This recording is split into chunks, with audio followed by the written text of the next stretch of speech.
Hi everyone, Crista Cowan here with another episode of The Barefoot Genealogist. Today we are talking about online family trees, and for those of you who have been invited to view someone else's tree, I'm just going to give you a few brief tips. For those of you who have been using Ancestry for quite a while, this is a video that you can share with other family members who are not as familiar with Ancestry.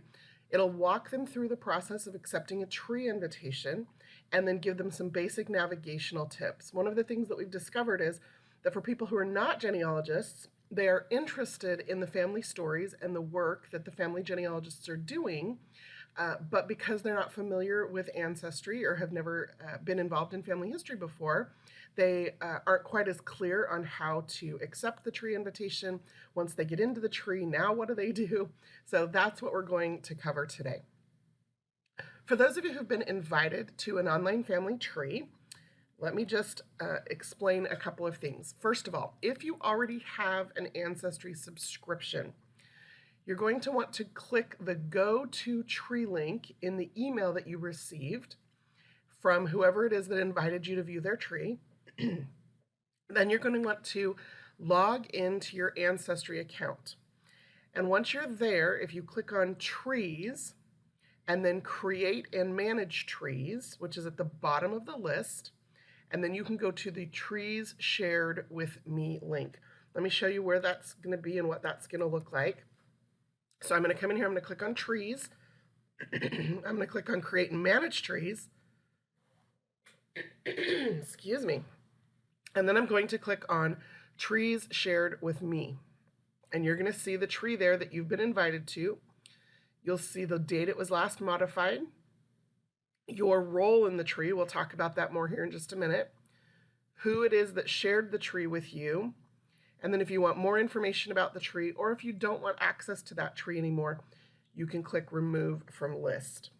So that's where you are going to go if you already have an Ancestry subscription. If you do not already have a subscription, there is no subscription required in order to view a family tree that has been shared with you. So for those of you who already have Ancestry subscriptions, you can share your family trees with individuals in your family who do not have a subscription, and no subscription is required. So for those of you who have had a tree shared with you, again, you just simply click the Go to Tree link in the email that you received. And then you'll be walked through the steps of creating a free registered guest account on Ancestry. There's no credit card required. You'll just enter your name, your email address, you'll create a password, and you're ready to go. The tree will now be found under that same place, Trees and Trees Shared with Me. So you'll be able to see the tree from there and access it that way. Now let's talk a little bit about the roles that individuals can be given on a tree. The way you're going to see your role on the tree is under that Trees Created with Me, where I just showed you, or when you're actually viewing the tree, you're going to see the name of the tree in the top left-hand corner, the name of the person who shared the tree with you, and then what your role is in that tree. So here are how those roles are defined. A guest can view the tree. That's all they can do. They can navigate around the tree, they can look at anything in the tree. They can't make any changes or edits or additions to the tree. A contributor can add information to the tree. So they can upload photos and tag those photos and make information available that way. They just can't change anything or delete anything in the tree. If you've been invited to a tree as an editor can add or edit or delete information from a tree, pretty much do almost anything that the tree owner can do. So if somebody has granted you editor rights, just be really careful with that and recognize that if you're familiar with Ancestry or familiar with how to use the technology, that's great. But if you're not, make sure that as you're learning, make sure that you're just really careful, because you could delete something that the tree owner didn't want deleted or edit something they didn't want edited. And the tree owner, unless they sync their family tree with a desktop software like Family Tree Maker, they will not have any notification of the changes that you have made. So with the people that I've shared my tree with and given them editor access, for the first little while, we actually did the work over the phone. So that it was my father, so that while he was making edits, he was explaining to me what he was doing, and then I could go in and check and see that those edits were accurate. Now, of course, that I've given him a little bit of training on how to do that, I'm perfectly comfortable with him making whatever edits he feels necessary. But I also sync my family tree with an offline software program, Family Tree Maker, and so I get a little report that tells me exactly what changes have been made to my tree. I know that there are some people who request that their editors just keep a little log of the changes that they've made, and mostly it's just a way of keeping track of what everybody's doing. Everybody who works on a tree together as editors and owners, just figure out what works best for you in communicating so that you aren't stepping on each other's toes, so that you're continuing to move your research forward.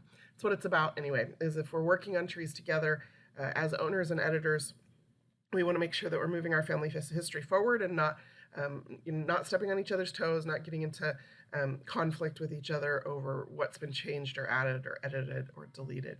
So just some word of caution, but also some word of encouragement that it's totally doable. I've seen trees with 7, 8, 9, 10 editors on a single tree, where everybody's working on their own branch of the tree and just keeping it in one central location. Lots of different ways that works. Just make sure you figure out what works for you. Now, one of the things to be aware of is when you have been invited to the tree owner decides whether or not you have access to see living people. And this can be at any level of role. So guests, contributors, and editors, the tree owner can determine if you've been given access to see living people or not. If you have not, what it's going to look like is when you come in to view the tree, you're going to have individuals who are listed as private. So if you can see here, if I zoom in just a little bit, you're going to have individuals listed as private in the tree. And what that means is that the tree owner did not give you access to see living people. If you want that access or feel like it's necessary for the role that you have in the tree, just communicate that with the tree owner. Let them know that you need that access and why you feel you need that access. It's not always necessary. I have individuals who I have shared my tree with, and some of them have access to living people and some of them do not. So it just depends on the comfort level and, again, communication as you work together on your family history.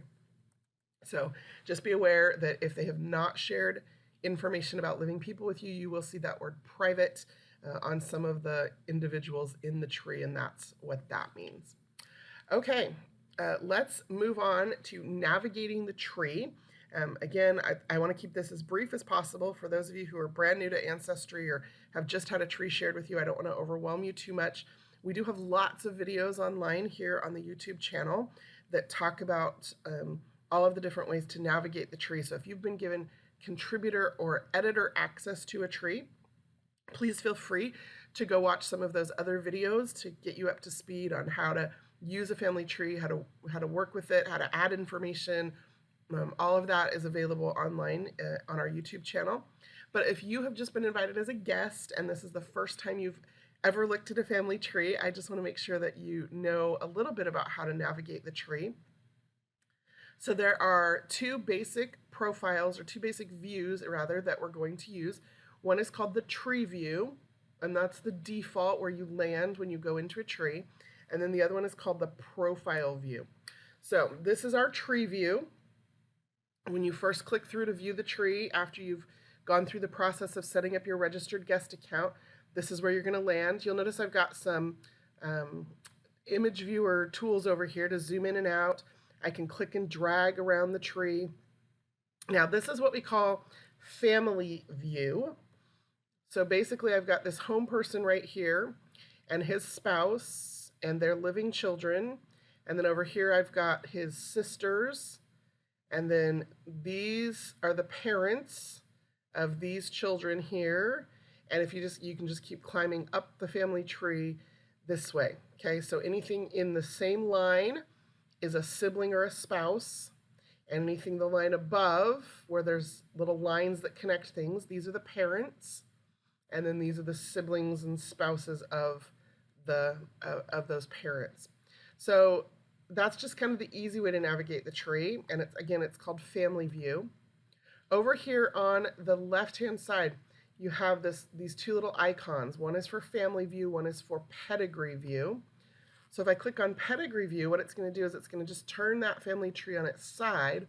And then instead of seeing every single person in the family, all the brothers and sisters and aunts and uncles, all you're going to see then is what we call this pedigree, or the parents and grandparents and great-grandparents and great-great-grandparents of the individual in the tree. So you can make any person, you can put any person in this spot and it will show you their pedigree. So I could come here, view his family tree, it's going to move him down to this spot, and now I'm viewing his pedigree. So just some easy ways to navigate around the tree. Again, that's going to be, in this tree view, it's going to be Family View or Pedigree View in order to view the information in the tree. Now, the other way that you can look at this is you can click through to the profile of any person in the tree. That's going to take me here, and you're likely going to be taken to what's called the life story page. If I zoom out to a normal size here, you're going to be able to see it. This will tell you some of the information based on the facts that the tree owners and editors have collected in this tree. So you can read a little snippet about their life. You can scroll down and see a little snippet of the family tree. There will be a map that has some information about places that they have lived or where major events in their life have occurred. And then you're going to see a timeline of their life, starting with their birth, including snippets about when their siblings were born, information about their marriage and when their children were born. Any information that the tree owners and editors have collected that they've decided they want viewable on the life story page. So for many of you, this is going to be the way that you learn about your family members that you're connected to in the tree that you've been invited to, is just by reading these life stories and coming to know and understand them. A lot of the people that will share trees with you will have a lot of photos and documents attached. Some of those will be in the life story. Some of those you'll need to just click over here to the gallery. And in the gallery, you'll be able to see what photos and documents they have attached to this person. Sometimes there are a lot of photos, sometimes there are just a lot of documents. Now, let me give you a little bit of information about the documents themselves. You will be able to have a snippet, that thumbnail view of the document, but as you can see here, when you click through to view any documents that have been found on Ancestry, you would need a subscription to be able to view that. So you can view any photos or documents that the tree owners or editors have uploaded themselves, but if they have attached documents from Ancestry, you would need an Ancestry subscription to view those particular documents. The third tab here is what we call our Facts tab, and that is actually the tree owner and editor's research space. So it might not make a lot of sense to you if you're not a genealogist or haven't been involved in family history, but just a quick overview here. It's another view of the timeline, a little bit more compact. In the center is the list of sources. Those are the documents and information that genealogists use to create the family tree. Over here on the right-hand side, we just see a snapshot or click-through links actually to each of the family members. So parents, siblings, spouse, and children. So you can navigate your way up and down the family tree that way by just clicking through from one parent to a child to a sibling to a spouse. If you ever get lost, you always can just click back over here on the left to that little pedigree icon. That will take you back to the tree view. And if you get really lost, just click the home button, and that will dump you right back at the home person on the tree where you started. The final way that I wanted to share with you to navigate the tree is this Find Person button. In here, you can come in and type the name of anyone in the tree and jump straight to them. Or you can go to this list of all people, and that list of all people allows you to just come to an index, essentially, for the tree, where you can search it manually by using the first letter of the last name, or you can search it this way by actually typing in a first name and or a last name of the person on the tree. Hopefully that makes sense. So that is kind of the basics of navigating the trees online at Ancestry. Again, you're going to want to use that tree view, switching maybe back and forth between family and pedigree. or the profile view of any single person on the tree. You can also, like I said, use that list of all people to search for individuals in the tree that you might have a specific interest in. Now, one last tip that I want to give you is about contacting the tree owner. So hopefully you know this person who shared their family tree with you and have some kind of offline or email contact with them. Because if you do not have an Ancestry subscription, you cannot initiate contact with a tree owner through the Ancestry messaging system. If you do have an Ancestry subscription, all you have to do is click the name of the tree owner here, and that will take you to their profile page where you can contact them. If you do not have a subscription, you cannot use this contact button to initiate contact. However, if anybody contacts you through Ancestry, you'll have a little message envelope up here with a number that says you have a message, and you can respond or reply to any message where someone else has reached out to you. So I just want to make sure that's clear what you can and cannot do, whether you have a subscription, if you have a subscription or don't have a subscription. One of the things that you can do, however, is if you have, like if you're viewing a family tree because somebody in your family has shared it with you, but they've only given you guest access or contributor access, again, that means you can't edit or change anything in the family tree. But let's say, for example, that I've been invited to this tree as a guest, and I see this woman here, her name's listed as Ellen W. There's a blank line that tells me whoever owns this tree or is the editor of this tree does not know Ellen's last name, but let's say I've figured it out or I know it because I know something about this family. Well, if I want to get that information to the tree owner, I could send them an offline message if I know their email, or if they're a close family member, I could just call them up or text them. The other option that I have is over here on the profile for Ellen. I can click on Tools, I can click on View Comments, and then I can leave a comment on that tree. So the comment, I could leave a comment that says something to the effect of, you know, I am the daughter of one of Ellen's children.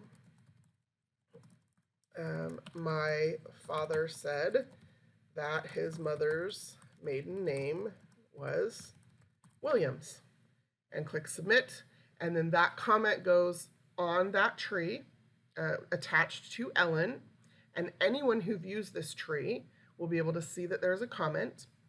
The tree owner also gets an email notification that someone has made a comment on their tree, and so they can then come and either add Ellen's last name, or do a little bit more research, or ask you for additional information, like if you have a copy of your father's birth certificate or death certificate that lists his mother's maiden name, so that they can have the documentation for that. So again, if you are only a guest or a contributor to a tree, and you have information you want to add to the tree, that's fantastic. As those who are responsible for keeping the tree and building the family tree, we love to receive that kind of feedback. And so again, you can contact the tree owner or write a comment on the profile of the person for whom you have additional or different information. Well, hopefully that was useful to you if you have been invited to a tree and have never used Ancestry before. If you are a longtime Ancestry user and want to share your tree with family members, this is a great little video that you can share with them, just so that they can get some basics about how to accept that tree invitation and how to navigate the family tree. Until next time, this is Crista Cowan. Have fun climbing your family tree.